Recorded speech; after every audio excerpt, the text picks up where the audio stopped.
get right to it. This is a fascinating book. Author. It says in chapter 1, verse 3, that Ezekiel is the author of his own book. Date written between 593 and 565 BC.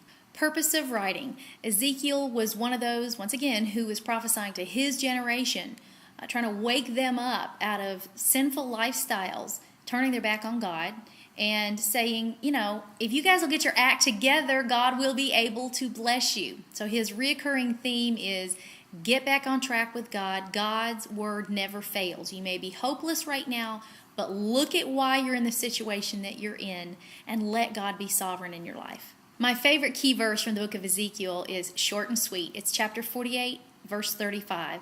And it says, the name of the city from that time on will be, the Lord is there. May it be said so of your and my life. Purpose of writing?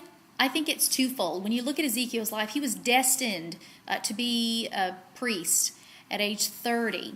Well, then all of a sudden he's drug away from his home and, they go into captivity and he goes right along with the people. And you know what? For 5 years, he just went through suffering and what happened to the call on my life. And now I can't be a priest to these people. They're all scattered. And then he has this experience where he sees the Lord. You ought to go read it. It is incredible.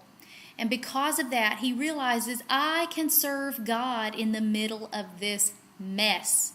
And he did it. And I want you to apply that to your life today. What is it that God has called you to do? Have you seen yourself on a stage ministering to millions?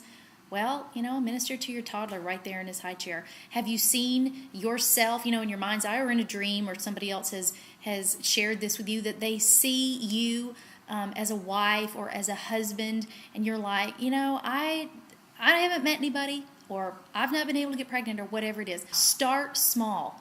Find somebody to mother. Find somebody to befriend. And inch your way towards those things that God has told you to do, whatever that ministry is. Now, the other thing that I believe can practically apply to your life is this, because this was Ezekiel's message to his nation. You set the pace for your own breakthrough, for your own blessing. I know a lot of times we think that we're waiting on God, and sometimes we are. But a lot of times as well, God is waiting on you. If you're going around and around and around the same mountain, stop and look at why, and ask God what you can do to get back under that blessable spout. Okay, I'm Laura Harris Smith. That's it for the book of Zeke, and I will see you tomorrow on today's Daily Pin Code.